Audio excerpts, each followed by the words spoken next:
Over the years, one section of smartphones have gotten much less recognition than the rest. This line is the ultra budget phones, the sub $100 new phones sold on prepaid carriers. For most people, these phones are out of the question as the mid range phones are just so much better, but on a very tight budget, a lot of people go for these cheap phones. But are these phones worth the money or are they e waste? The phone that I'm using in this video is Motorola's Moto G Stylus 2023. It's a pretty new phone being released this year, and it's got some nice highlighting features such as a 90Hz display. This phone goes for $80, but it was on sale for $40 on a Black Friday deal. For what this phone itself is, $80 seems a little high for it due to its competition in the used smartphone space. For $40, this phone might be worth it though. I've generally been against buying used phones, mostly due to the fact that there's so many factors to used devices, and that most of them have been heavily used by someone, but comparing this Motorola to something like an unlocked Samsung Galaxy S8, which is similarly priced, and the benefit with the S8 is that it's unlocked, so it's not only good for one prepaid carrier. I've had people try to tell me that these cheaper phones are apparently just as good as any other phones. Usually these people are not anything close to tech enthusiasts, but that's besides the point. The main issue that I had with the G Stylus is performance. It is really slow, even without many apps installed. This phone isn't unusably slow, as it still performs good enough to be used, but I think that my Galaxy S8 performs similarly, if not better, and my Galaxy S8 was released in 2017. Another issue that I had with the G Stylus was preloaded apps. This phone downloaded almost a full page of apps when I set it up, and I had to go and manually, one by one, delete all of these apps that shouldn't be on the phone. This used to be a big issue with all Androids on carriers, but now it's just a carrier issue on the prepaid carriers. Some phones do install this garbage, but this Motorola just had way too much stuff, and I don't understand why I need two versions of Solitaire on the same phone. Besides the performance and Straight Talk's absolute insistence on making the phone's experience as annoying as possible with preloaded apps, the hardware of this phone is actually decent. It has a matte plastic back, which looks really good, a nice 90Hz display with relatively thin bezels, and a middle-placed hole-punch camera. The design is overall really nice, but it's made out of cheap plastic, and it has some shiny parts which make it look really cheap. The battery life is pretty solid. It's lasted about as well as any other modern Android, and I had no issues there at all. This phone supports Motorola's turbocharge, which means it can charge relatively fast, and of course it uses USB-C. But I found that this phone actually lacks wireless charging, which is expected for the price range. As for the camera, it was better than I personally expected it to be, but it was still obviously a budget phone's camera.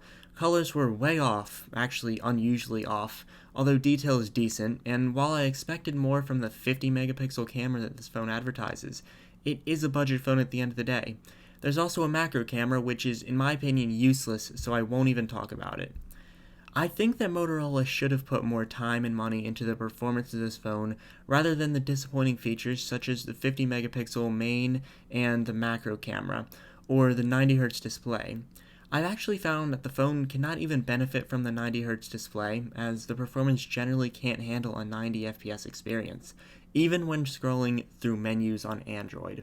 Another worry about these budget phones has always been software support.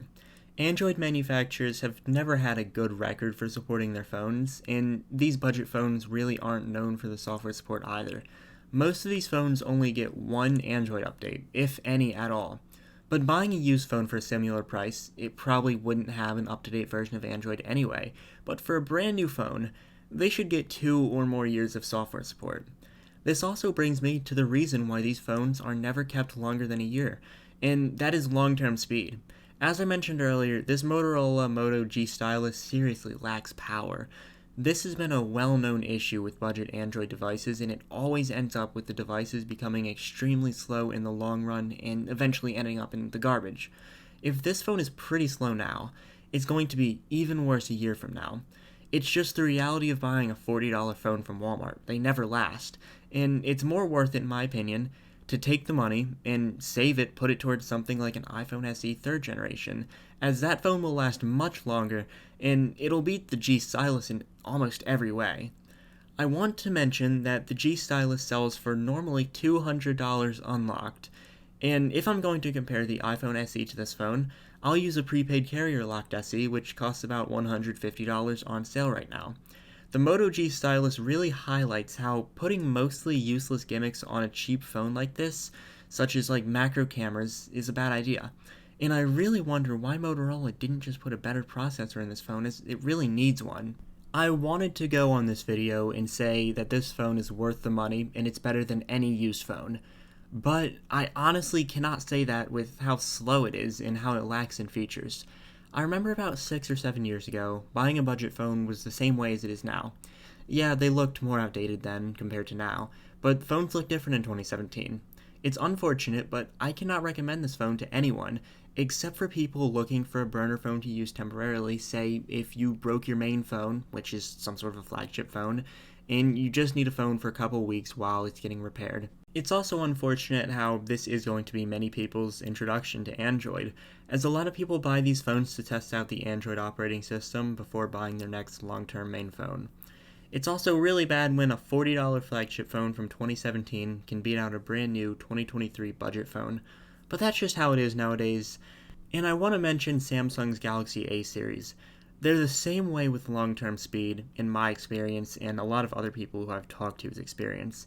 They could be a bit better than Motorola's in the long term, but overall, the processors that these budget phones use is just absolutely not meant to be used long term. I don't know why these people don't put better processors in these phones, but it is what it is.